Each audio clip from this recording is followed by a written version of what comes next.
My name is Burke Hedges, author of the best-selling book, The Parable of the Pipeline.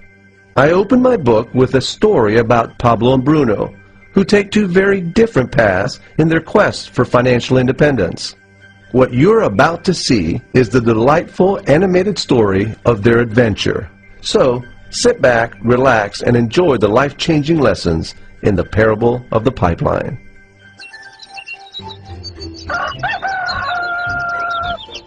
Far away, in a small village, near a beautiful valley, lived two friends, Pablo and Bruno.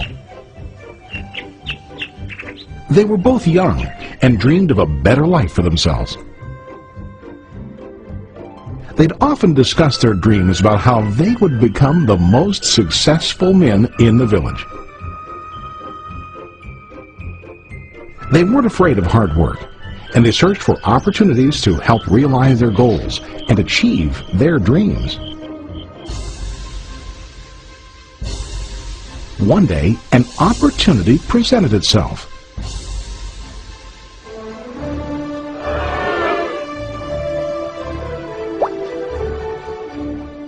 The mayor of the village decided to hire two people to bring water from a spring up on the mountain, across the valley, back down to the village. They were to be paid based on the amount of water delivered to the village. Bruno and Pablo enthusiastically got to work. Every day, from morning till evening, they carried buckets to and from the spring. They worked hard, carrying water to the village. In the evening, they'd return home with their day's wages.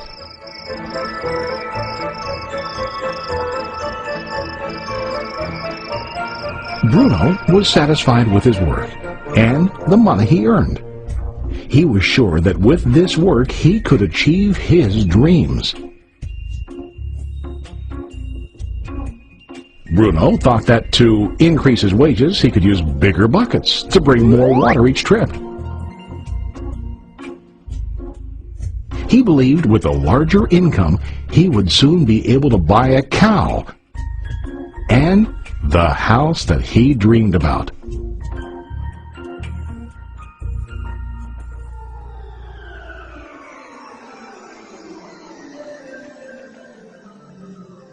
Now Pablo was not satisfied. At the end of the day, his back and hands ached, and he was exhausted. He was looking for an easier way to earn more. One day an idea occurred to Pablo. He imagined building a pipeline to deliver the water from the mountain spring to the village. With this pipeline, he could get more water to the village without carrying buckets back and forth from the spring to the village. Soon, he got very excited about his idea and began to plan. Pablo, of course, shared his idea with his friend Bruno and asked him to join with him to work on and help build the pipeline. Bruno thought the idea was crazy. All Bruno could think about was what his money could buy today and how to get it quicker. He felt that building a pipeline would slow him down and delay him in achieving his goals. Instead, Bruno got bigger buckets and went more often back and forth, fetching water. He was sure that with this method, he could make more money. Pablo decided to build the pipeline on his own. He understood that it would not be easy to build, and it would take time to complete the pipeline. Pablo knew that it could take several years to finish, but he set his mind on his goal.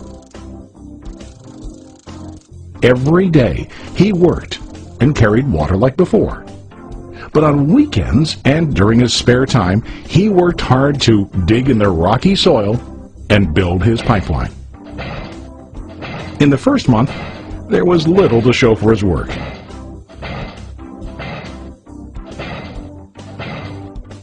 Bruno and the villagers laughed and teased him. They called him Pablo the Pipeline Man. During this time, Bruno's income doubled. He already bought a cow and a bigger house. His lifestyle changed. He now spent time after work in the bar, enjoying his hard-earned wages from delivering water.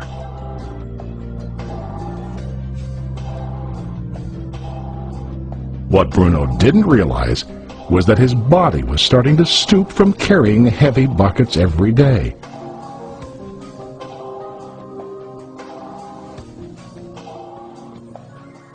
His face looked worn and his body tired. Soon, he began to carry less and less water due to the wear and tear on his body.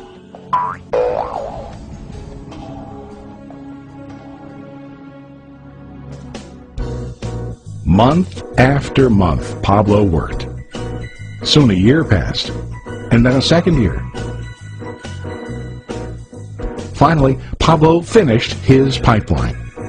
He now used his pipeline to deliver water to the village instead of carrying buckets. Pablo was now earning more money than ever before. The water continued flowing to the village, while Pablo wasn't working. While he slept and ate, the water flowed. Pablo was happy and proud of his insight, persistence, and hard work. Now his income flowed as long as the water flowed through his pipeline.